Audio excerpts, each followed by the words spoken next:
Hello my friends and welcome to D&D Daily. Today I'm going to be doing a deep dive into the Order Domain Cleric. In this video I'm going to go through their features, discuss their strengths and weaknesses, and kind of give an example build or conclusion there at the end. Before jumping in, I like to talk about how I go about looking at subclasses. I like to specifically look for what makes them unique and interesting, and if there's something that the cleric can do better than what the subclass can do, I'm going to still do what the subclass does. For the uniqueness. I like the doing something different with my characters. Who knew? You know, variety is the spice of life. Turns out that applies to my D&D characters as well. So, without further ado, it's time for the Order Domain Cleric. At first level, we get proficiency in heavy armor as well as the intimidation or persuasion skill. We also get the voice of authority feature as well as the command and heroism spells. Because we are getting heavy armor, we have the option to either be kind of a midline support or a frontline fighter. The heavy armor just gives us the optionality between those two, and with the Order Domain Cleric, I'll just start by saying I do lean towards the frontline fighter. We also get proficiency in a face skill. It's not a huge deal, but it is nice, especially to kind of differentiate what kind of Order Domain Cleric are we going to be. Are we going to be an intimidating one or a persuasive one? Now we get to make that choice. Voice of authority is a super sick feature. I really like this one. So if we cast a first level spell or higher that targets an ally, that ally can also get to make an attack as a reaction against an enemy we choose. So this is a great way to get our rogue to be able to get multiple sneak attacks. And that's kind of the standout. Rogues are the standout for this feature, but they're not the only ones. Anyone who can do a ton of damage with one hit is going to be excellent. Think a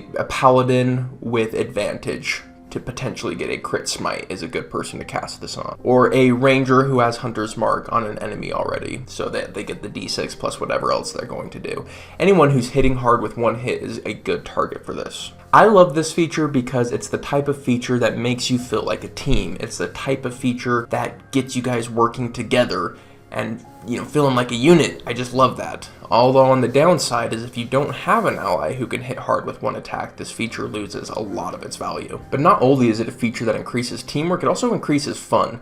Like, the rogue is playing to roll sneak attacks. That's a lot of reason why people choose rogue, is they like rolling those big sneak attacks, and now you're letting them do it more. So you're increasing the fun for the whole party, and that's pretty cool, and it's fun to do that as well. So it's just a really well designed feature in my opinion. Standout spells to take advantage of this is Healing Word, because you can use it as a bonus action. So you're basically bonus action giving your rogue an extra attack. That's pretty sweet. Another standout is Bless, because now when you target multiple allies, you get to choose one of them to make the attack. So you choose the rogue, and now it's more likely to hit because it's blessed. Another one is Aid, because, you know, you're going to be casting that anyways, because when an ally goes down, you're going to be casting Aid, so you can target the ally who's down, and then you can also target an ally who wants to make an extra attack. So not only are you picking an ally up, you're also increasing your team's offense, so it has a lot of cool synergies that way. This feature really makes us feel like a battlefield commander, like we are commanding our allies to attack and we're painting the targets for them to be attacked. It's really cool. I really like the flavor of it.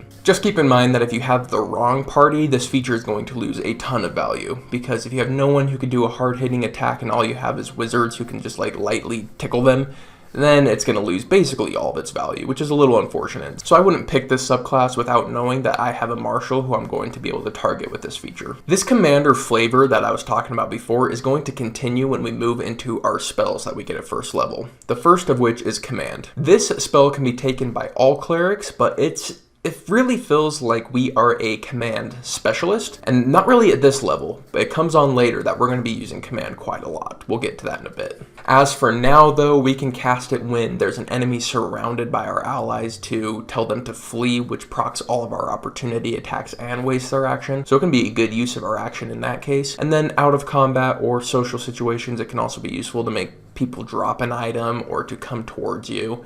All sorts of things. Command's a really cool spell. Our other spell we get is Heroism. Now, Heroism on an ally who can make people hit them, I'm thinking like Ancestral Guardians, Barbarian, is really good because they keep getting hit and then they keep getting temporary hit points on top of it. So the temporary hit points go a long way. And on a Barbarian, the Ancestral Barbarian in particular, it's resisted damage a lot of times, so those temporary hit points are going a longer way. So with like a very specific party member, this spell can become a great way to increase their tankiness. However, I don't think that's going to be most parties. For most parties, I think this is a counter to the frightened condition, that you just have it in your spell list, so when someone's frightened, you can cast it on them to just completely make them immune to frightened condition, and then they can get on with their lives. So I don't think it'll be used often, but because we have it prepared, that's the situation we're going to want to use it in. At second level, we get our Channel Divinity, Order's Demand. This targets any creature we want within 30 feet, so it will always be usable. Its effect charms all who fail the save for one turn. This may result in us getting a chance at a persuasion check with advantage to end a fight, but that's DM dependent. I would expect the enemies to be charmed to simply attack our allies though, so its use is pretty limited actually. It also forces all enemies who fail to drop what they're carrying. This could be good if you or your allies are prepared to steal their weapons, or if you need to retrieve an item from one of the baddies, but keep in mind it takes basically 0 action economy to pick up a sword at the start of their turn, so it may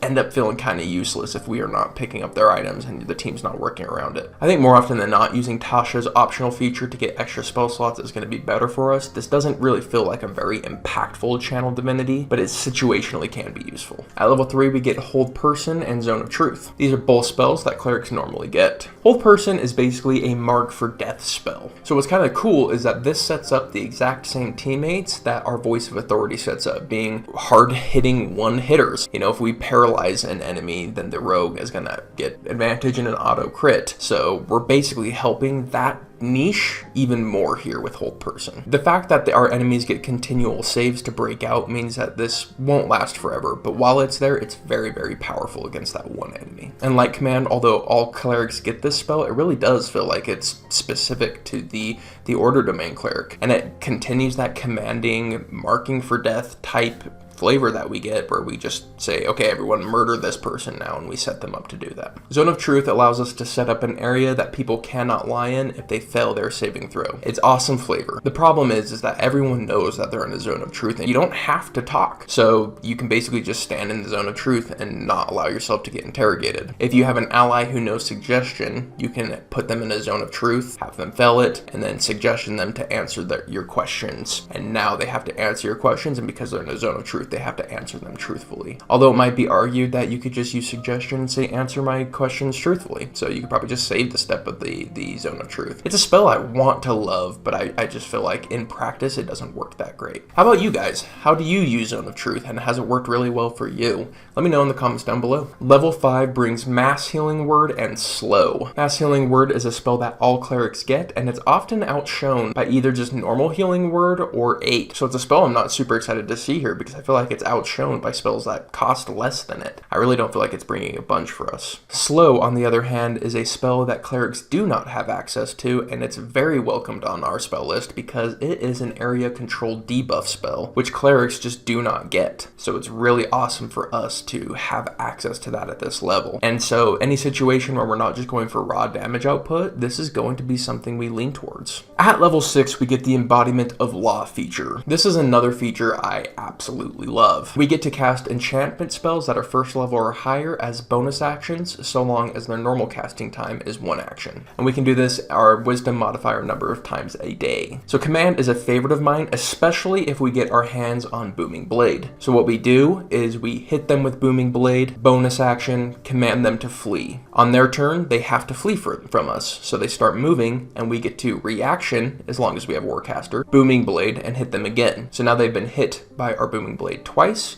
and it procs twice. So at this level, assuming we're using like a longsword, we're looking at 8d8 points of damage if everything comes together. And that's for a first level spell as a bonus action. That's pretty awesome. And since we're just using first level spells for this, we can just kind of weave them into our normal combats. We're still doing everything we're doing. We can still do Spiritual Guardians. We can still heal our allies and give them a reaction attacks. And then every now and again, we can just weave in us doing a ton of damage. I really love it. Another standout spell for this is Hold Person. So we can bonus action Hold Person, and now ourselves has advantage and crit. Usually Hold Person sets up our allies, but now it can set us up. And if we're lucky enough that the enemy fails their save for a turn, and it comes to our turn again and they're still held, now we can hit them ourselves and set up our rogue to not only on their turn hit them with a crit sneak attack, now we can hit them again with the crit sneak attack. The damage can just get out of control here. We're really good at setting up our martial friends. And we hit hard ourselves, so it just is all coming together in a beautiful package. So these are my favorite things to do with Embodiment of Law, but let me know if I missed anything. Is there other cool combos that you guys would pull off using this? Let me know in the comments down below. At level 7, we get Locate Creature and Compulsion. Compulsion is only usable by bards more often than not, so it's kind of cool that we get to use something that only bards get and have that added versatility. It's a spell we get to cast as a bonus action because it is the enchantment spell, which is pretty cool. It goes on the list of those enchantment spells that we can use as bonus actions. And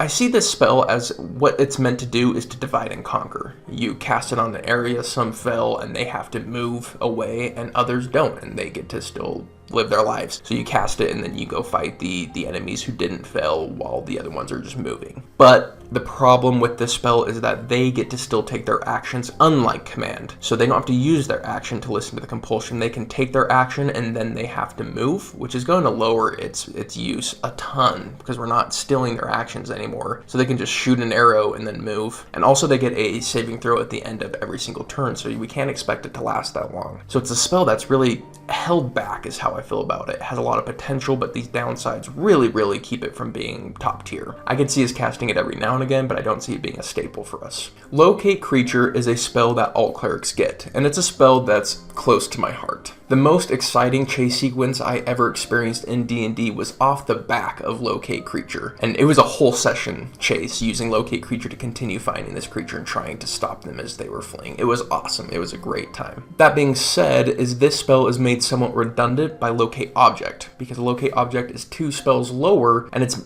more often than not that the creature you're trying to target has a distinct item on them. They may have a shirt, with a specific tear on it, and by targeting that, you basically just located creature. Now that said, this is a spell that you wish you had when you want it, but it's so often not prepared that it's a bummer because you're like, oh, right now locate creature would be perfect, but it doesn't come up often enough to prepare it all the time. So it's kind of nice to have on our spell list that whenever we do need to locate a creature, it's just there. So I actually really like this one being on our spell list. That way we can hunt down our enemies and deliver righteous judgment. At level 8, we get to choose between Divine and Blessed Strikes, and like most of the time, Blessed Strikes is probably the go-to. But there is a bit of an argument for Divine Strikes because we're going to be attacking with our weapon a lot more than other clerics, and at level 14, it might be a boon to have that extra d8 of damage. And this combos with our command Booming Blade combo as well, so now that does even more damage, which is pretty sweet. I think at the end of the day, it's not going to change your character that much, so just choose the one you enjoy more. At level 9, we pick up Commune and Dominate Person. Clerics always get Commune, and it's one of my favorite rituals of all time. Be sure to flavor it specific to your character. I feel like every character should commune with their god in their own unique way. And also just keep in mind that there is a cost to casting it, so we just can't cast it all the time. We have to buy the supplies to be able to do it. Though that being said, it is worth every gold piece to be able to talk directly to your god. Now, Dominate Person is another enchantment spell that we can cast as a bonus action, which is pretty sweet. Though this spell is built for out-of-combat interaction more than in-combat interaction, so I don't know how often that bonus action is going to come into play with this. The reason I say that is if we're in combat with an enemy, it's automatically a disadvantage, the saving throw that is, and so it just gets worse